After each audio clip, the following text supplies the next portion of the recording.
Class 10th की exercise 3.1 आप देखोगे, जिसमें सवाल आपके सामने है कि आफताब अपनी पुत्री से कहता है कि 7 वर्ष पूर्व मैं तुमसे 7 गुनी का था। पूर्व मतलब पहले, लेकिन अब से 3 वर्ष बाद मैं तुमसे केवल 3 गुनी आयु का रह जाऊंगा। तो इस स्थिति को आपको बीजगणितीय एवं ग्राफीय विधि में व्यक्त करना है। मान लो आप कि माना आफताब की वर्तमान आयु x वर्ष, हम लोग मान लेते हैं कि आफताब की वर्तमान आयु x वर्ष तथा आफताब की पुत्री का वर्तमान आयु y वर्ष है। क्योंकि हम यहाँ देख रहे हैं कि आफताब और उसकी पुत्री दोनों है, तो इसलिए आफताब को हमने x माना और उसकी पुत्री को y माना। तो माना कि आफताब की वर्तमान आयु x वर्ष है तथा उसकी पुत्री की आयु y वर्ष है। अब आप देखोगे कि यहाँ दो स्थिति है, एक 7 वर्ष पूर्व की स्थिति और दूसरी 3 वर्ष बाद की स्थिति। तो सबसे पहले आपको पहला स्थिति देखना है कि पहली स्थिति में वह क्या कह रहा है। स्थिति पहले कह रहा है कि 7 वर्ष पूर्व, 7 वर्ष पूर्व मतलब पहले, पूर्व मतलब पहले की स्थिति।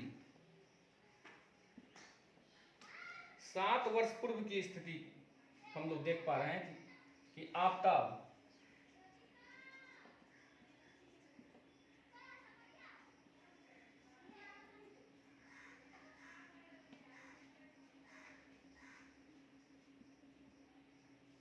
आज आफताब है x वर्ष का, तो 7 वर्ष पहले हो जाएगा x माइनस 7 वर्ष का, तथा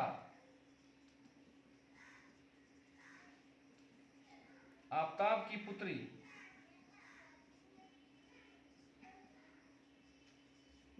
आज इसकी पुत्री y वर्ष की है, तो 7 वर्ष पहले कितनी हो जाएगी, y माइनस 7 वर्ष की हो जाएगी। यहाँ यह हम समझ रहे हैं कि वर्तमान उम्र ही घटता है और वर्तमान उम्र ही बढ़ता है, वर्तमान उम्र ही घटता है और वर्तमान उम्र ही बढ़ता है। यहाँ बाबू आपको देखना है कि मान लिया जाए कि राम पिता है और श्याम इसका पुत्र है, और आज राम 40 वर्ष का है और इसकी पुत्र 15 वर्ष का है। राम की आयु 40 वर्ष है और उसके पुत्र की आयु 15 वर्ष है।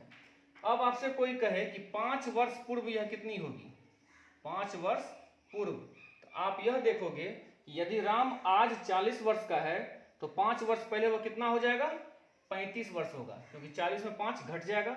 आज आप ही सोचो कि यदि आप मैट्रिक में भी 16 वर्ष के हो तो 5 वर्ष पहले कितने हो जाओगे, 11 वर्ष के होगे। आज 16 हो तो 5 वर्ष के बाद कितने हो जाओगे, 11 वर्ष के। और यदि कोई कहे कि 5 वर्ष बाद कितने होंगे, तो आज आप 16 वर्ष के हैं तो 5 वर्ष के बाद कितने हो जाएंगे, 21 हो जाएंगे। तो 5 वर्ष पूर्व यदि पिता घटा तो पुत्र भी ना घट जाएगा। यदि आप सोचो कि पिता घट जाए और पुत्र वहीं रह जाए, या पिता की उम्र बढ़ने लगे और बेटा वहीं का वहीं रह जाए, तो ये बच्चा ही रह जाएगा। तो यदि पिता 40 वर्ष का है तो 5 वर्ष पहले यह 35 होगा और इसका पुत्र 10 वर्ष का होगा। और यही आपको कहे कि 10 वर्ष बाद क्या होगा, तो आप देखना यहाँ पे इसी उम्र को आपको देखना है कि वर्तमान उम्र ही घटता है, वर्तमान उम्र ही बढ़ता है।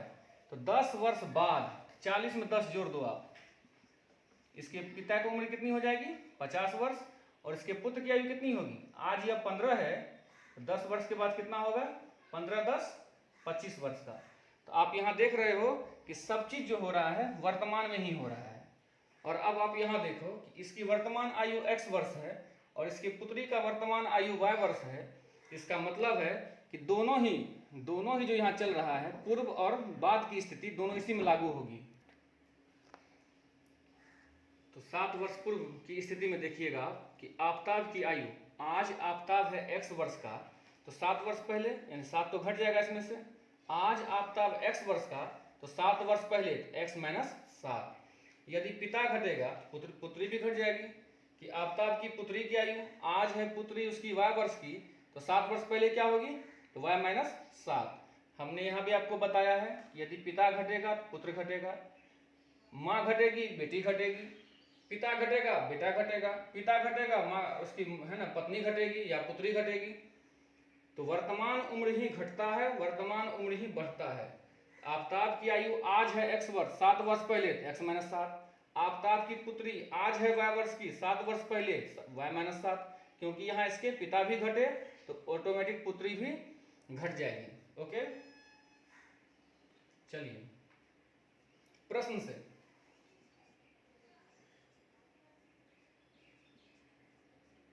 आफताब अपनी पुत्री से कहता है कि 7 वर्ष पूर्व मैं, 7 वर्ष पूर्व यानी मैं यानी कौन, तो आफताब, 7 वर्ष पूर्व मैं तुमसे, तुमसे अर्थात बेटी से, आफताब कहता है कि 7 वर्ष पहले मैं तुमसे 7 गुनी का था। आफताब कहता है 7 वर्ष पहले मैं, तो हमने क्या दिखाया आपको कि वर्तमान उम्र में इसका क्या हो गया, 7 घट गया। क्योंकि इसके आफताब की उम्र कितनी लिए हैं, x, 7 वर्ष पहले x माइनस 7, पिता घटेगा पुत्री घटेगी, x माइनस 7 और इधर y माइनस 7। ओके, तो प्रश्न से आफताब कहता है अपनी बेटी से, पुत्री से कि 7 वर्ष पहले मैं तुमसे 7 गुनी का था। अर्थात कि पिता बोल रहा है कि 7 वर्ष पहले मैं तुमसे 7 गुनी का था। आफताब कहता है कि 7 वर्ष पहले मैं तुमसे, यानी पिता बोल रहा है पुत्री से कि मैं तुमसे, यानी आफताब अपनी पुत्री से, मैं तुमसे 7 गुनी यानी 7 का गुना हो जाऊंगा। प्रश्न से फिर से समझिए कि 7 वर्ष पहले मैं, पूर्व मतलब पहले, 7 वर्ष पहले मैं तुमसे 7 गुनी का था। 7 वर्ष पहले मैं यानी आफताब, 7 वर्ष पहले यानी x माइनस 7, तुमसे अर्थात पुत्री से, पुत्री 7 वर्ष पहले कितनी है, y माइनस 7, कितना गुनी हो जाऊंगा, 7 गुनी हो जाऊंगा। यानी 7 वर्ष पहले यदि बेटी के आयु में 7 से गुना कर दिया जाए तो वह अपने पिता के आयु के बराबर हो जाएगी। या x माइनस 7 बराबर 7 गुना y, 7y प्लस माइनस, क्योंकि यह तो धनात्मक है, प्लस छिपा हुआ है, प्लस माइनस 7 का 7 से गुना 49। अब यहाँ x प्लस 7y इधर बुलाइए, प्लस इधर आएगा माइनस 7y बराबर यहाँ क्या रह गया, माइनस 49, माइनस 7 इधर आएगा प्लस 7। ध्यान से फिर देखिए, x माइनस 7 था, ये पिताजी थे उसके, और पिताजी ने बोला कि 7 वर्ष पहले पुत्री तुम है ना, मैं तुमसे कितनी गुनी हो जाऊंगा, 7 गुनी हो जाऊंगा। ओके, तो पिता बोलता है अपनी पुत्री से 7 वर्ष पहले मैं तुमसे 7 गुनी का रह जाऊंगा। x माइनस 7 बराबर 7 गुना y, 7y प्लस माइनस 7 का 7 से गुना 49। x तो यहाँ है ही, प्लस यहाँ प्लस छिपा हुआ है, प्लस 7y इधर आएगा माइनस 7y, यहाँ पे माइनस 49 और माइनस 7 इधर आएगा प्लस 7। फिर से देखिए x है ही, प्लस 7y इधर आएगा माइनस 7y बराबर माइनस 49 यहाँ था ही, माइनस 7 इधर आया प्लस 7। x माइनस 7y बराबर माइनस 49 और प्लस 7।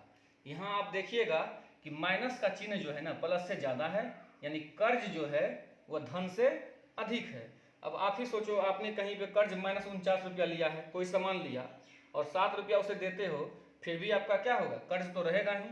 यानी माइनस 42 में से 7 गया, माइनस 49 में से 7 गया माइनस 42, माइनस 49 में 7 गया यानी प्लस 7 गया तो माइनस 42। ये हुआ आपका समीकरण 1। तो हम लोग चलते हैं समीकरण 1 से। समीकरण 1 से हमारा क्या था, समीकरण 1 में x माइनस 7y बराबर माइनस 42, इसलिए x बराबर यहाँ क्या है बाबू, माइनस 42 और माइनस 7y इधर आएगा तो क्या होगा, प्लस 7y।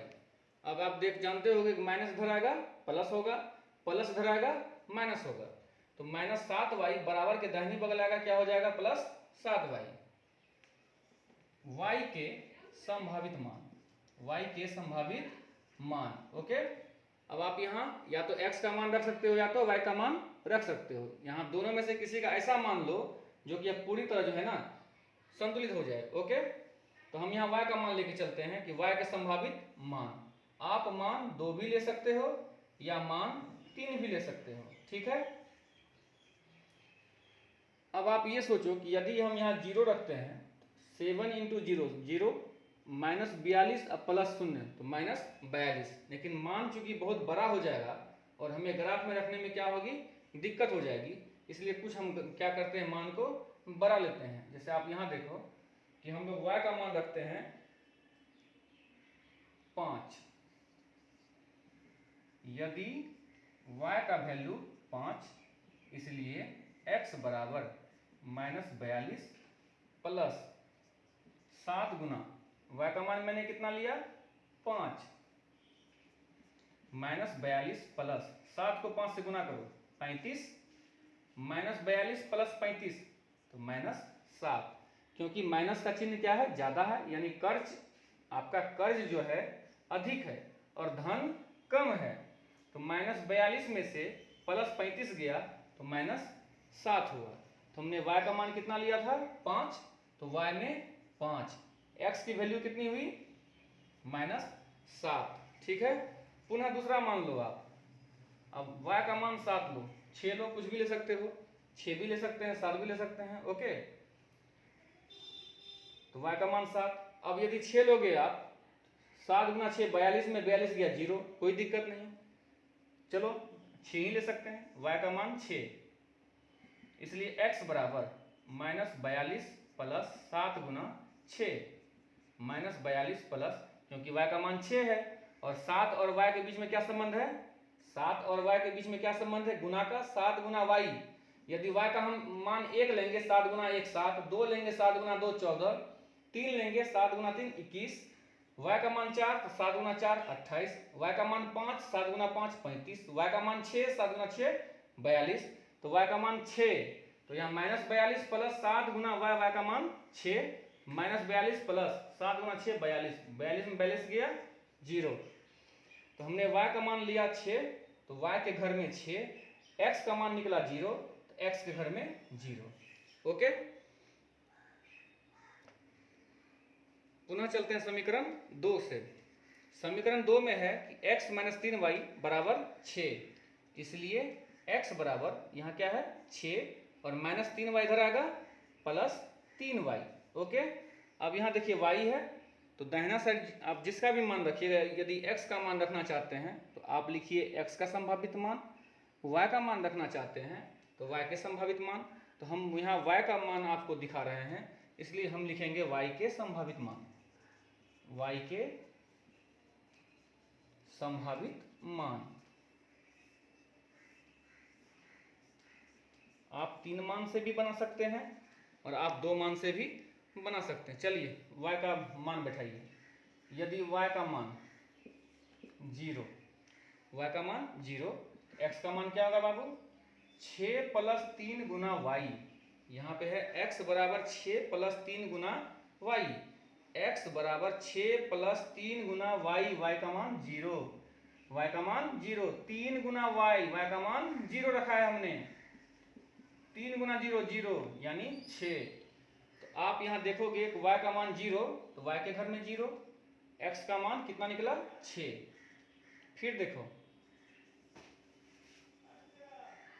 यदि y का मान 1, y का मान 1, हमने y का मान क्या लिया 1, अब y के जगह 1 रखना है, तो x का मान होगा 6 प्लस 3 गुना y का मान बाबू क्या लिया हमने 1, तो y का मान 1 तो 3 गुना 1, 3 एकम 3, 6 3 9, यानी y का मान 1 लिया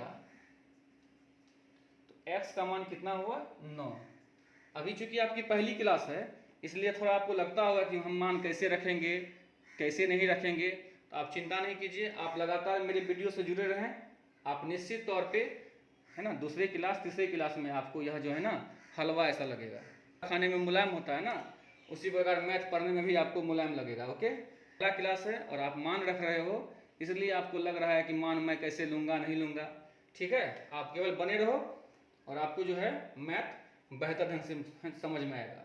अब आप यदि मुजमानी लो, हमने जीरो लिया, 6 + 0 6 हुआ, 1 लिया, 3 एकम 3 6 3 9, 2 लेंगे 3 दूनी 6 6 6 12, 3 लेंगे 3 तिया 9 9 6 15, या माइनस लो, -1 तो प्लस माइनस माइनस 3 एकम 3 6 में 3 गया 3, -2 प्लस माइनस माइनस 3 दूनी 6 6 में 6 गया 0। ठीक है, तो इस तरह आप भी बना पाओगे। ओके, अब इसका हम ग्राफ देखते हैं। अब इस दोनों मान को हम लोग ग्राफीय विधि से हल करते हैं। समीकरण 1 में आपका जो मान था वो क्या, x का मान -7 और नीचे में y का मान 5 था। दूसरा x का मान 0 और y का मान 6 था। चलिए, अब x में -7, आप ये देख रहे होगे यहाँ 0 है, 0 से इधर धनात्मक और 0 से इधर ऋणात्मक, पुनः 0 से ऊपर धनात्मक और 0 से नीचे ऋणात्मक मान होता है, जो आप 9th क्लास में पढ़े होंगे। x में -7, बताओ इधर मिलेगा या इधर मिलेगा? दाहिना तो मिलेगा नहीं बाबू, तो हम चलते, ये दोनों ही रेखाएं x है, x x dash y y dash. x में -7, तो x में -7 कहाँ मिलेगा? यहाँ। ठीक है, और y का मान 5 प्लस में है, ऊपर प्लस में नीचे माइनस में, तो आप देखना कि आपको इसी है ना, इसी रास्ते से चलना है। ओके, अब आप सोचो आपका रास्ता इधर है, आप इधर उधर चले जाइएगा तो आपको कभी आपको मंजिल मिलेगी? नहीं मिलेगी। आपका जो रास्ता है, ठीक है, -7 और +5, प्लस ऊपर मिलेगा, आप 5 कदम, चूंकि ग्राफ में आप समझ पाओगे अच्छे ढंग से, इस 5 की सीधा में हमको चलना है यहाँ तक। ठीक है, ग्राफ में आप जो है ना 1-1 सेंटीमीटर का स्केल लोगे आप। ठीक है, इस टाइप से। फिर है x में 0 और y में 6, 0 तो यहाँ मिलेगा, y में है +6, प्लस ऊपर में और माइनस नीचे में। अब देखो आप इस रास्ते पे चलना है आपको +6 तक, +6 तक। तो यह मान कौन था? -7 और 5 का, और यह था 0 और 6 का। अब आप दोनों को ही किसी स्केल से रख के इसे मिला दीजिए। ठीक है, ओके, चलते हैं। x में 6, y में 0, x में 6, चलिए x में +6 कहाँ मिलेगा? यहाँ पर, और y का था 0, यानी एक भी कदम मत चलिए, यहीं रह जाइए। ठीक है, 6 0। फिर है 9 और 1, x में 9 +9 और y में +1, बस इस एक के सीधे में। ठीक है, 1 सेंटीमीटर। पुनः इसको क्या कीजिए, आप किसी स्केल से रख के मिला दीजिए। ओके, उम्मीद करते हैं आपको जो है ना ये समझ में आया होगा। चलिए चलते हैं दूसरे प्रश्न की ओर, जहां आपको लिखा गया है कि क्रिकेट टीम के एक कोच ने 3900 रुपये में 3 बल्ला और 6 गेंदें खरीदी। बाद में उसने फिर एक और बल्ला तथा उसी प्रकार की 3 गेंदें 1300 में खरीदी। तो इस स्थिति को बीजगणितीय तथा ज्यामितीय रूपों में व्यक्त कीजिए। सबसे पहले आप ये देखिए कि टीम के कोच ने 3 बल्ले और 6 गेंदें खरीदी। आप बल्ले और गेंद को अलग अलग मान लीजिए। माना कि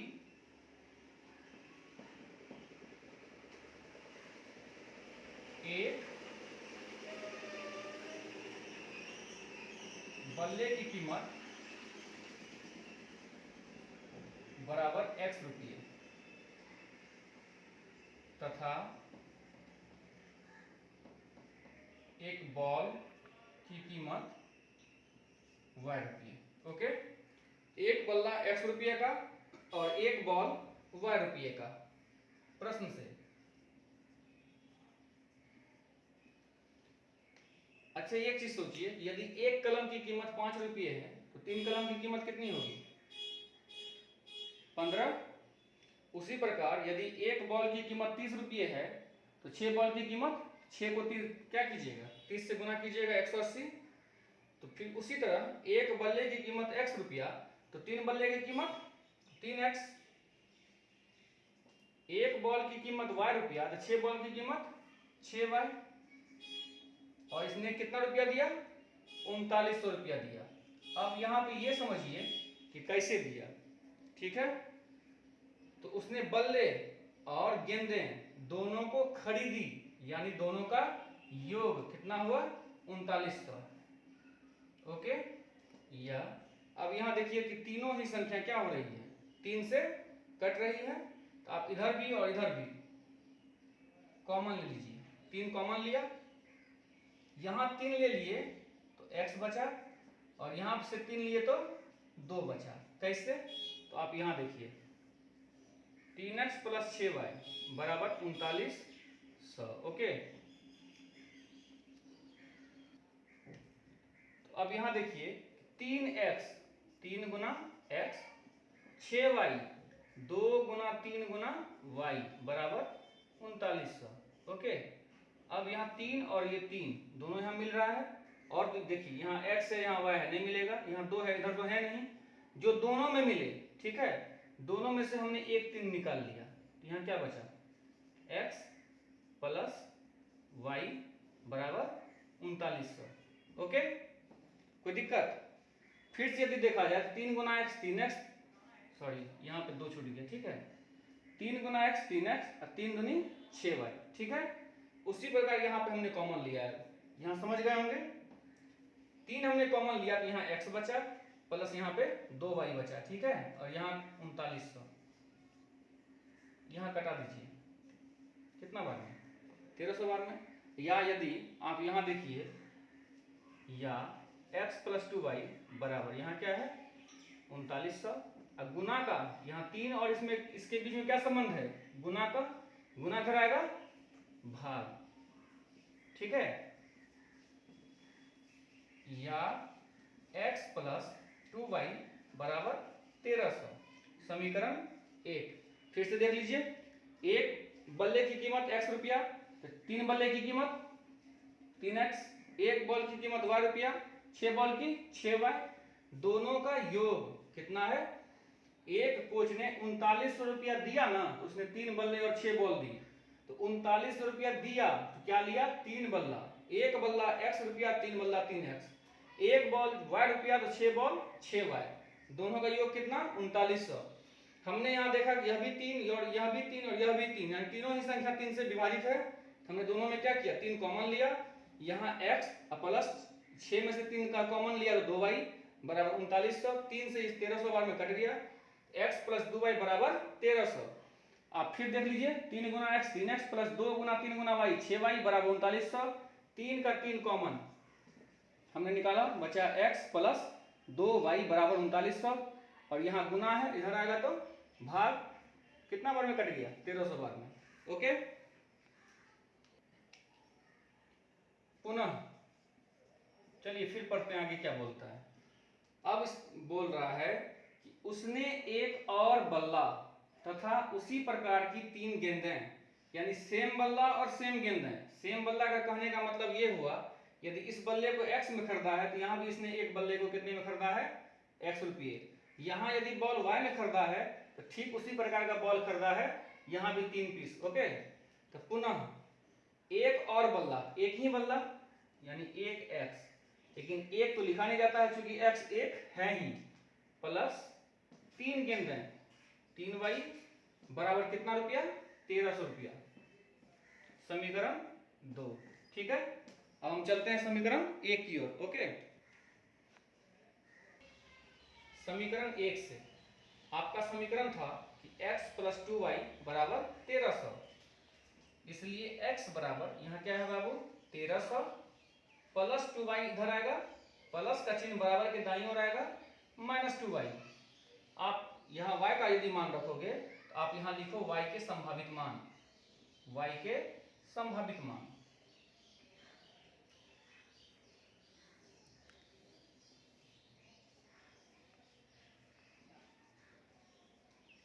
चलिए, अब आप यदि सोचोगे कि हम 1 रखें, यदि 0 रखें 1300 हो जाएगा, 1 रखिएगा तो 1300 में 2 जाएगा, कितना होगा 1298 होगा।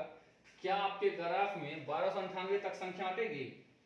तो आप ऐसा वैल्यू लो जो कि है ना, आप जैसे ग्राफ ऐसा नहीं है कि आप यहाँ 1 2 से शुरू कर सकते हो, 2 4 से, है ना, 100 200 300 से, या 50 100 150 से, तो हम ऐसा मान लेते हैं, है ना, जो कि आपके ग्राफ में भी अट जाए, ठीक है।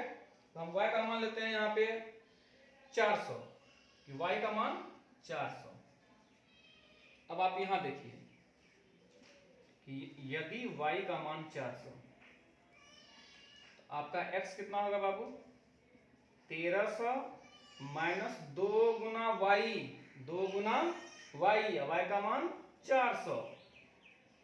1300 माइनस 400 गुना 2 800, क्या हो जाएगा? यहाँ पे कितना बचेगा?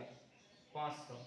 तो हमने y का मान लिया 400, y का मान 400 तो y के घर में 400, x का मान 500 तो x के घर में 500। ओके, चलिए दूसरा मान लीजिए, हम दूसरा मान लेते हैं 500, y का मान 500। आप यदि ऐसे खुद में ही बनाना चाहते हैं तो देखिए 500 गुना 2 1000, 1300 में 1000 जाएगा तो 300। ठीक है, चलिए बना चेक करते हैं। y का मान 500, इसलिए x का मान 1300 माइनस 2 गुना y का मान 500। यहाँ कितना? 1300 माइनस 500 गुना 2 1000, 1300 में 1000 जाएगा, कितना बचेगा? 300। ओके, कोई दिक्कत नहीं। चलिए समीकरण 2 से आप यदि आप देख रहे होंगे जो समीकरण यहाँ है वो सेम समीकरण यहाँ पे है। ऐसे यहाँ पे कुछ और था, मैंने कॉमन लेके क्या किया, यहाँ पे जो भी था पहले 3x प्लस 6y बराबर 3900 था। ठीक है, तो मैंने यहाँ कॉमन लेके इसे छोटा कर दिया था। ठीक है, तो हम समीकरण 2 से भी पाते हैं कि सेम है, इसका मान भी सेम होगा, इसलिए x बराबर यहाँ पे 1300 प्लस 2y इधर आएगा माइनस 2y। ठीक है, y के संभावित मान, y के संभावित मान। ओके, हमने इससे पहले भी बताया है, आप 3 मान से भी बैठा सकते हो और 2 मान से भी बना सकते हो। ठीक है, x और y, यहाँ देखिए हमने x में 500 और y में 400 लिया था, तो y में आप 400 लो, 400 गुना 2 800, y का मान 400, 400 गुना 2 800, 1300 में 800 गया, कितना? 500। y का मान 400, 400 गुना 2 800, और 1300 में 800 गया 500। फिर हमने y का मान लिया 500। अब आप बताइए 500 गुना 2 1000, आपके पास 1300 रुपया है और 1000 का आप जींस खरीद लोगे, कितना बचेगा? फिर भी आपके पास क्या बचेंगे? 300। ठीक है, अब यहाँ तक आपको कोई परेशानी नहीं है। चलिए इसका ग्राफ खींचते हैं। चलिए अब हमने एक ग्राफ खींचा। ठीक है, क्योंकि अब माइनस की कोई संख्या नहीं है, इसलिए माइनस में आप पूरा 500 तक भी जा सकते हैं, या आपकी जो इच्छा है 100 तक भी रह सकते हैं। ठीक है, यहाँ देखिए मूल बिंदु के निर्देशांक कितने होते हैं? 0 0 होते हैं, आपने पढ़ा होगा, x x dash y y dash. चलिए समीकरण 1 की ओर, ऐसे दोनों तो सेम ही है। ठीक है, x में 500, x में 500 प्लस में कि माइनस में?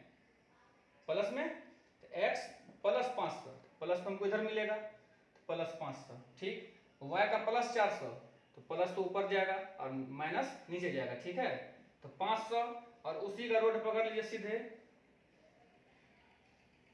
ठीक है, तो 500 और 400,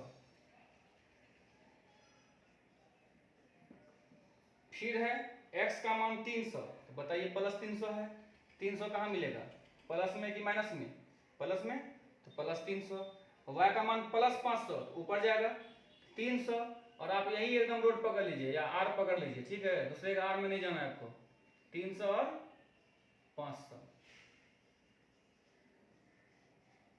और दोनों को स्केल से यहाँ पर मिला दीजिए। ठीक है, यही आपकी ग्राफ होगी। ओके, उम्मीद है आपको कोई दिक्कत नहीं होगी।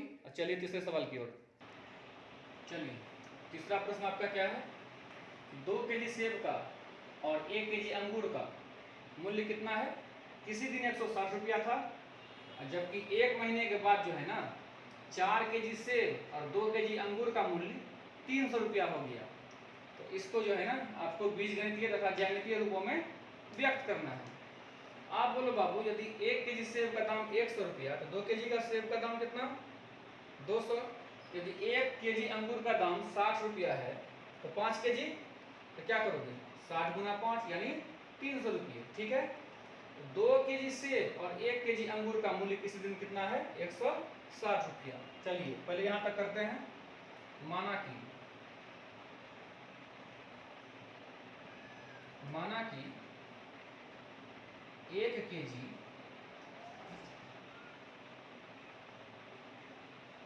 सेब की कीमत बराबर x रुपया,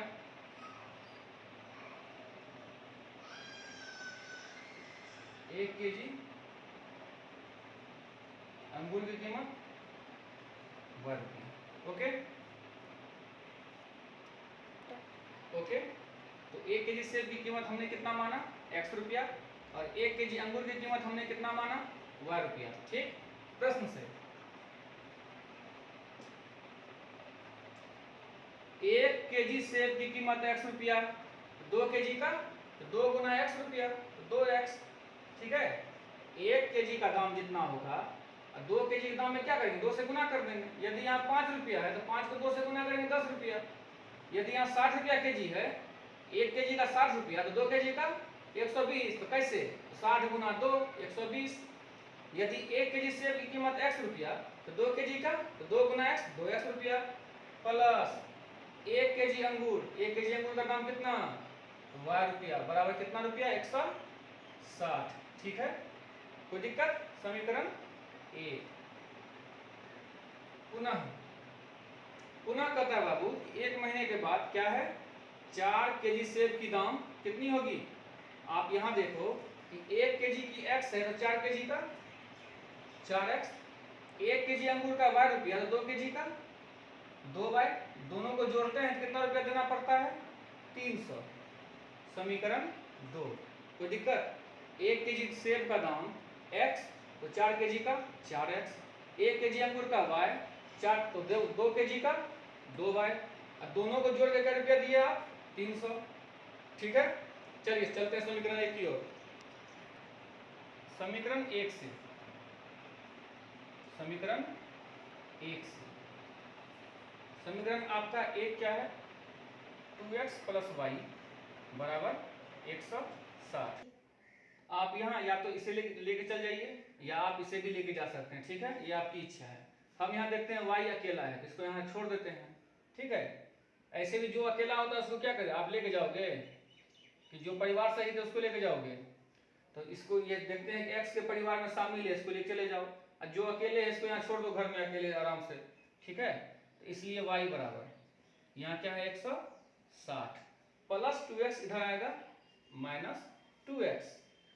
अब पहले हमने लिखा था कि x के संभावित मान, अब यहाँ देखते हैं कि दाहिना साइड क्या है x है, और हम लोग x का मान रखना चाहते हैं। हम यहाँ लिखेंगे x के संभावित मान।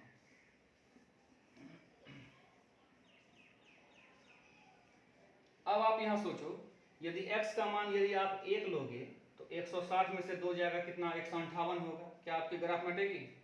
तो आप ऐसा लो कि 40 50 से शुरू करो मान। आप x का मान 40 लो तो बताओ y में लिखोगे कि x में, क्योंकि x का मान आप रख रहे हो तो 40 में रखोगे, सॉरी x के घर में रखोगे। तो x का मान 40, ठीक है। यदि x का मान 40 तो 40 गुना 2 80, x का मान 40 तो 40 गुना 2 80, तो माइनस 80 हो जाएगा, यहाँ माइनस चिन्ह है। अब 160 में 80 जाएगा तो 80, ठीक है। अब यहाँ देखो, इसको बना के देख लो कि हमने कहा कि x का मान 40, इसलिए y बराबर 160 माइनस 2 गुना x का मान 40, 160 माइनस 40 गुना 2 80, कितना बचा 80, ठीक। तो y का मान 80, y में 80 लिख दिए, ठीक है। अब आप चलिए x का मान रखिए आप 50, x का मान 50, तो आपका क्या होगा x, इसलिए y बराबर 160 माइनस 2 गुना x, 2 गुना x, और x की वैल्यू 50, 50 गुना 2 100, क्या बचा आपके पास 60। ओके, तो x में 50 दिए, x में 50 मान रखे तो y का वैल्यू कितना निकला 60। अब आप यहाँ ऐसे भी बना सकते थे कि x का मान 40, तो यहाँ 40 40 दूनी 80, 160 में 80 गया 80, x का मान 50, 50 दूनी 100, 160 में 100 गया 60, ठीक है। चलिए अब समीकरण 2 की ओर। आपका क्या है 4x + 2y बराबर 300, ओके। तो 4x + 2y बराबर कितना 300। अब आप यहाँ देखिए कि क्या देख रहे हैं कि तीनों संख्या क्या है सम संख्या है। मैंने आपको इस पहले वीडियो में बताया सम कौन है जो 2 से विभाजित हो जाए। यहाँ तीनों ही संख्या 2 से विभाजित है। आप यहाँ 2 कॉमन ले लो, 4 में से 2 कॉमन लोगे तो 4 का गुणनखंड क्या होता है 2 × 2, 1 2 तो ले लिया मैंने, तो क्या बचेगा 1 2x। यहाँ 2 से मैंने 2 ले ही लिया तो क्या बचा y बराबर 300। घटा दीजिए कितने बार में 150 बार में, ठीक है। गुना कर जाएगा तो क्या होगा भाग हो जाएगा, कट गया।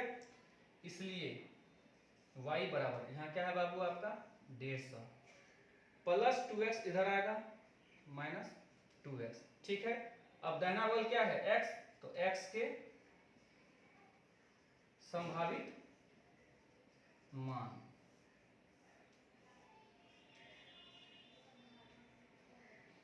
चलिए या तो मुजवानी बना लीजिए या तो बना के बनाइए। इस बार हम कोशिश करते हैं, ठीक है, कि बिना बनाए हुए हल करने का, ठीक है। इससे आपकी क्या होगी प्रयास भी आपकी है ना अच्छी होगी, तथा देखा भी जाएगा कि आपका क्या है कि आप क्या समझे हो और नहीं समझे हो, ठीक है।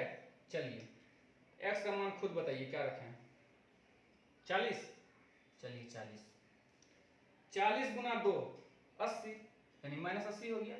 यदि 40 लिए तो 40 दूनी 80, चिन्ह का माइनस तो -80, और 150 में से -80 जाएगा कितना बचेगा 70।